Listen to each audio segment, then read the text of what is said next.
लड़की जब उसकी उम्र शादी के लायक होने लगती है, यानी कि 17-18 साल की उम्र को जब वह पूरा करने लगती है, तो उसके माता पिता उस लड़की से कहते हैं कि बेटा कुछ सिलाई कढ़ाई का काम सीख लो। बस इस बात पे वो लड़की भी राजी हो जाती है। फिर वो कहती है कि ठीक है, उसको कहीं सिखवा दो। अब वह अपने वहाँ गांव में सिखवाने के लिए ढूंढते हैं किसी व्यक्ति या महिला को, लेकिन वहाँ पर ऐसा कोई भी नहीं मिलता है। अब तो वह लड़की बेचैन होती है। अचानक उसको पता चलता है कि उसके जो फूफा है वो इस प्रकार का काम किया करते हैं। वो अपने गांव के जाने माने टेलर है। अब इस बात को सुनकर वह जो लड़की है वह अपने फूफा के पास जाने का विचार कर लेती है। अब तो उसके पिताजी उसको उसके फूफा के पास छोड़ आते हैं और वहाँ पर वह लड़की सिलाई सीखने लगती है। लेकिन जब वो व्यक्ति और वह लड़की, जिसकी उम्र बिल्कुल जवान थी, वह लड़की वहाँ पर सिलाई सीख रही होती है, तो ना जाने कितने ही बार वो फूफा और वह लड़की एक दूसरे को छू लेते थे। नई जवानी थी और उसी जवानी में बहकते हुए कदम, यानी कि अब तो वह जो लड़की है वह इतनी ज़्यादा बहक जाती है कि बस अपने ही फूफा से मोहब्बत कर बैठती है। और उनकी मोहब्बत ऐसे परवान चढ़ती है कि उसको जानकर आप हैरान रह जाएंगे। और फिर एक दिन एक ऐसा काम होता है उन दोनों के प्रेम संबंध के बीच, जिसे जानकर आप वाकई में हैरान रह जाएंगे।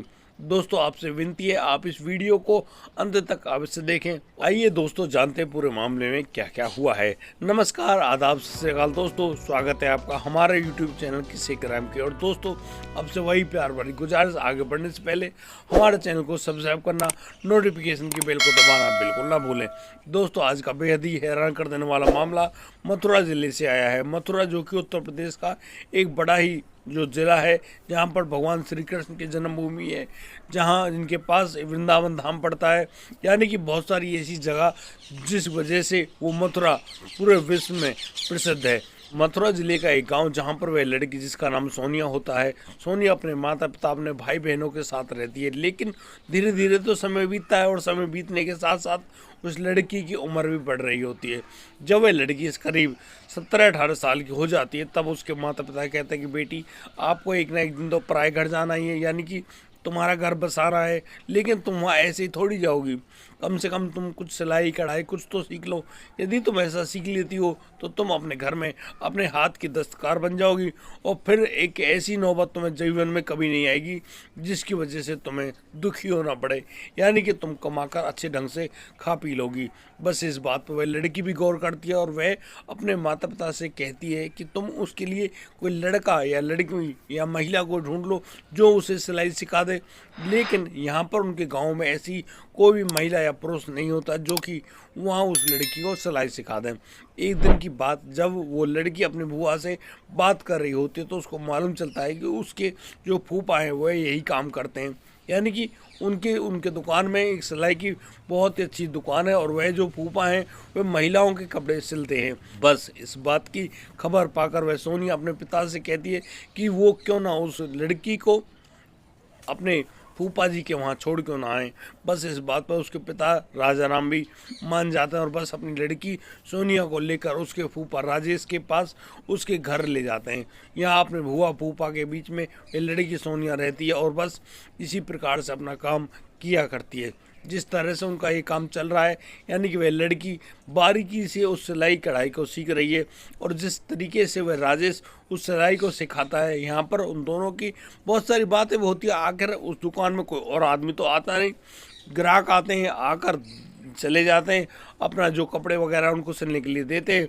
यहाँ पर राजेश सभी तरह की महिलाओं के नाप वगैरह लिया करते, लेकिन जब भी उस नाप में कोई दिक्कत होती तो खुद वो राजेश अपनी बेटी, वो जो सोनिया है, उस सोनिया के शरीर से नाप लेकर, यानी कि जो आगे का पीछे का जो भी नाप होता है उस प्रकार से नाप लेते और बस उन कपड़ों को सिला करते। इसी प्रकार से बातचीत करते करते दोनों की बातें बहुत ही ज़बरदस्त तरीके से होने लगती हैं। अब इन कहानी को तो आप समझ गए होंगे, यानी कि कुछ ऐसी अंतरंग बातें जो कि शायद उस फूफा को उस लड़की से नहीं करनी चाहिए थी। देखो, मैं उसको लड़की कहूँगा क्योंकि उस लड़की जिसकी 17-18 साल उम्र है, उसको क्या पता कि क्या बातें किससे करनी चाहिए किससे नहीं करनी चाहिए। लेकिन वह जो 40 साल का जो उसका फूफा है राजेश, उसके अंदर तो समझ थी शायद उसको ऐसा बात नहीं करना चाहिए, लेकिन वह उस लड़की से उन बातों को करना शुरू कर देता है। और अब यहाँ पर वह लड़की एक दिन तो अपने फूफा से अपने प्यार का इजहार कर देती है। जैसे ही राजेश इस बात को सुनता है उसके तो दिमाग बहुत ही अलग तरह से काम करने लगता है, यानी कि वह बहुत ही ज़्यादा खुश होता है कि 40 साल की उम्र में भी उससे कोई प्यार करने वाला भी है। वह उस लड़की से मना नहीं कर पाता और उनका यह प्यार इसी प्रकार से पनपने लगता है। जैसे ही उन दोनों ने अपने अपने प्यार का इजहार किया, अब तो उनका प्यार एक दूसरे के साथ बड़े ही हिसाब से चलने लगता है। जिस प्रकार से उनका ये प्यार का इजहार और उनकी मोहब्बत आगे बढ़ने लगी, अब तो ये एक दोनों एक दूसरे को बड़े ही ज़बरदस्त तरीके से टाइम दिया करते और वह जो फूफा है उस लड़की से उस दुकान में ही मज़े ले लिया करता। एक दिन की बात जब उनका प्यार और भी ज़्यादा परवान चढ़ता है तो वह लड़की कहती है कि उसको उस फूफा के साथ संबंध बनाने हैं, लेकिन इस बात पर वह फूफा कहता है कि तुम ऐसा कैसे कर सकती हो और यहाँ इस दुकान में तो ऐसा पॉसिबल नहीं है। अब तो यहाँ उनके दिमाग में एक अलग तरह की योजना चल रही होती है। यहाँ पर वह जो राजेश है वह अपनी पत्नी से कहता है कि उसके पास काफ़ी ज़्यादा सिलाई आ गई है और वह उस सिलाई को करने के लिए उस दुकान में रहेगा, यानी कि आज रात वह दुकान पर ही रुकेगा और आज रात उसके साथ वह सोनिया भी रुकेगी क्योंकि उसको बहुत सारा काम वहाँ पर मिला है। अब तो वह जो बुआ है वह कहती है कि कोई बात नहीं, जब तुम हो तो कोई दिक्कत नहीं है, उस लड़की की डरने की कोई बात नहीं है। लेकिन उस बुआ को मालूम नहीं था कि वहाँ पर क्या होने वाला है। और जैसे जैसे शाम ढलती है, रात शुरू होती है करीब 9 बजे के लगभग, जब तक तो वो काम करते हैं और उसके बाद अब तो वह जो फूफा है वह उस लड़की से कहने लगता है कि भाई शुरू करो अपनी बात।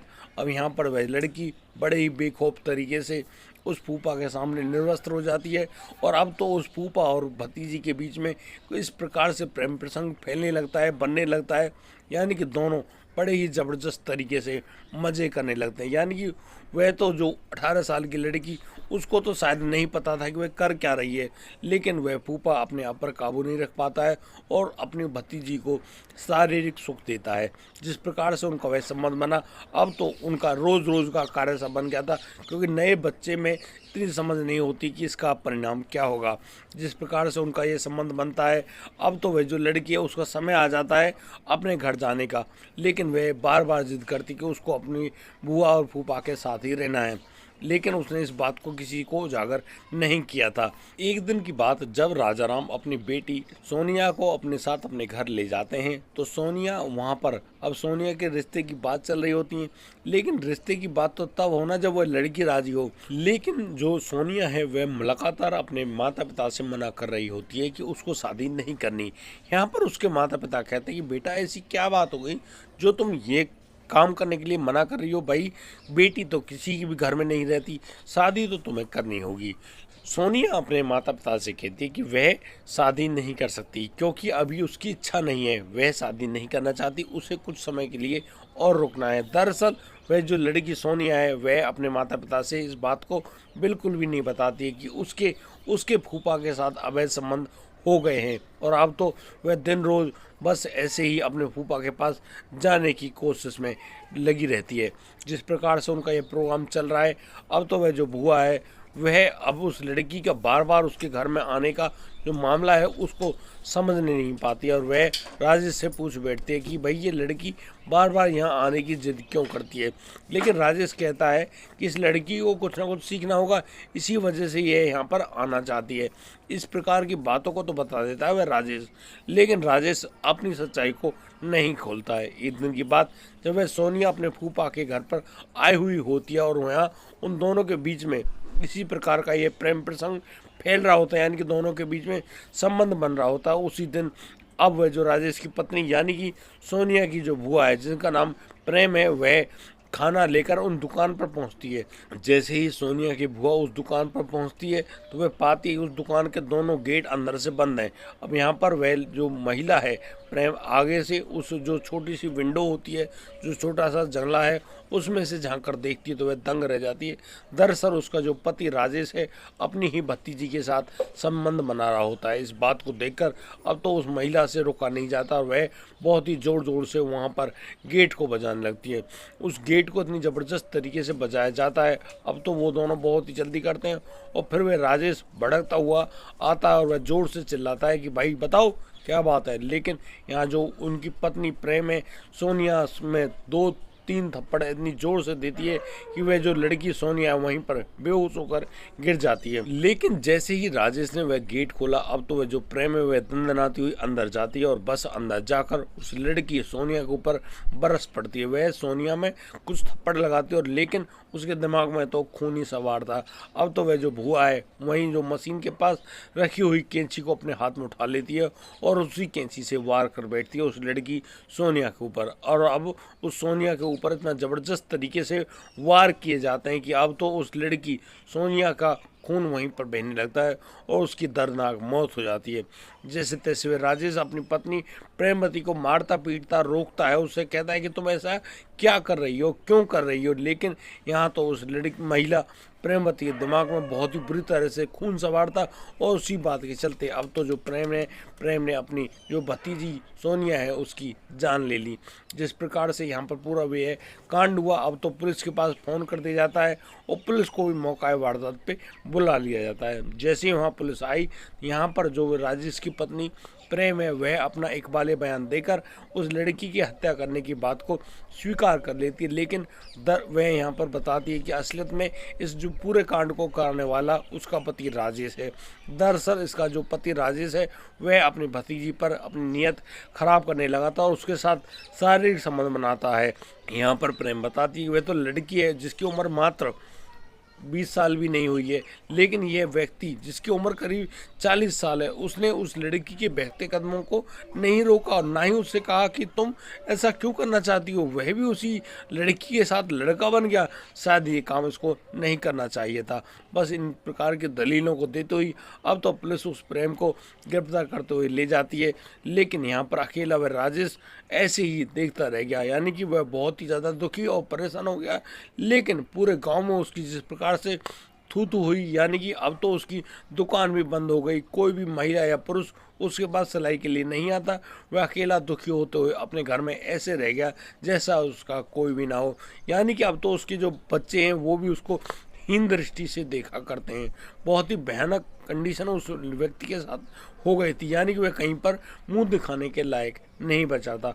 दोस्तों, इस पूरे घटनाक्रम को सुनाने का उद्देश्य किसी को परेशान करना नहीं है, किसी का दिल दुखाना नहीं है। दोस्तों, हम लोग इन घटनाक्रम के माध्यम से आप लोगों को जागरूक करना चाहते हैं, सचेत करना चाहते हैं, सावधान करना चाहते हैं कि ये जो हवस की आगे ये किसी भी उम्र में किसी भी व्यक्ति के दिमाग पर हावी हो सकती है। दोस्तों, यहाँ चाहे व्यक्ति हो या महिला हो, दोनों में कोई भी यदि इसकी चपेट में आ जाता है तो वह बहुत ही खतरनाक कांड कर बैठता है। दोस्तों, यहाँ पर उस लड़की की उम्र तो कुछ भी नहीं थी, वह तो अभी बच्ची थी, लेकिन उसके बहते हुए कदमों को शायद उसके फूफा को संभाल लेना चाहिए था। उसको समझाते, डांटते और उससे कहते कि तुमको इस प्रकार के जो बातें करना वो भी शोभा नहीं देती। लेकिन दोस्तों, कहा जाता है कि कभी भी एक पुरुष और एक महिला को, यानी कि दोनों शरीरों को किसी भी जगह पर अकेले नहीं छोड़ना चाहिए।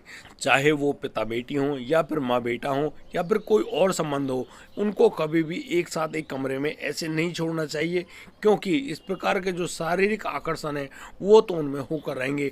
उनको नहीं पता है कि जो रिश्ते हैं, जो संबंध है हमारे, उनकी गरिमा क्या है। वो लोग तो बस शारीरिक जो भोग है उनमें अपनी दृष्टि रखते हैं और फिर उसी प्रकार से इतने भयानक कांड हो जाते हैं। दोस्तों, मैं जानता हूँ मुझसे बहुत सारी त्रुटियाँ हुई होंगी, उन त्रुटियों को क्षमा करते हुए अपना प्यार इसी प्रकार से हम पर बनाए रखें। दोस्तों, अब दीजिए मुझे इजाज़त, मिलता हूँ कल, लाता हूँ एक नया प्रोग्राम। तब तक के लिए आप बढ़िया रहें, बेहतरीन रहें, अपना और अपने परिवार का बखूबी ख्याल रखते रहें। जय हिंद, जय भारत।